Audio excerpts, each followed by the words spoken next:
Amen. Uko ibyacu bikubiye mu ijambo rero ryacu gusenga uyu munsi dusengera mu ijambo ry'Imana riboneka mu butumwa bwiza uko bwanditswe na Yohana igice cyaho cya 14:6 avango nimuguma muri njye amagambo yanjye akaguma muri mwe bisaba icyo mushaka uzagihanga. Ni umurongo wa 7:6 n'avango Yesu niwe nzira n'ukuri n'ubugingo, ntawe uzajya kwa data atagize iki atamujyana. Aho niho itorero ryacu yubakiye. Reka rero dusome iri jambo riboneka muri Zaburi 117 muvuga ngo amen. Si byose iravuze ngo mwamahanga yose mwe nimushime Uwiteka. Amen. Mbere nk'abakirayo. Amen. Jambo ry'Imana riravuga ngo mwamahanga yose mwe nimushime Uwiteka. Amen. Amaboko yose mwe nimumuhimbarize. Amen. Uko imbabazi atugirira ari nyinshi. Amen. Kandi umurava w'Uwiteka uhoraho iteka ryose. Haleluya. Amen. Mwakira ukuboko kw'Imana. Jambo ry'Imana rirabivuga neza ngo mugasenge musubiramo nk'indyarya. Tugiye gusenga isengesho data yasize avuze ngo ubuntu umwami wacu Yesu Kristo n'urukundo rw'Imana no gufashwa n'Umwuka Wera bijyane natwe twese none n'iteka ryose. Amen. Soza mugenzi wawe mubwira ngo wikoreye buri rutahanye igitangaza n'izina ryose.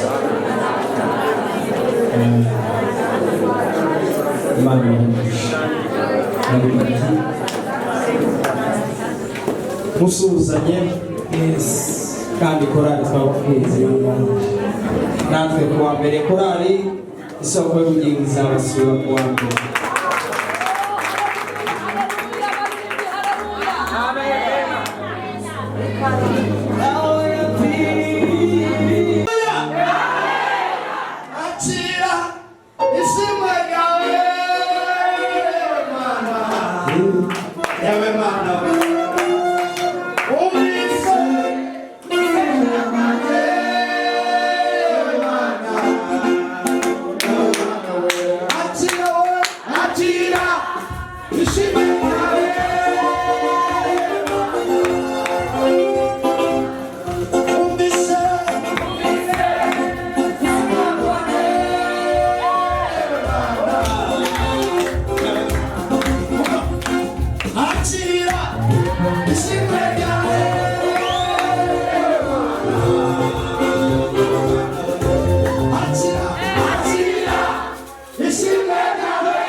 amen.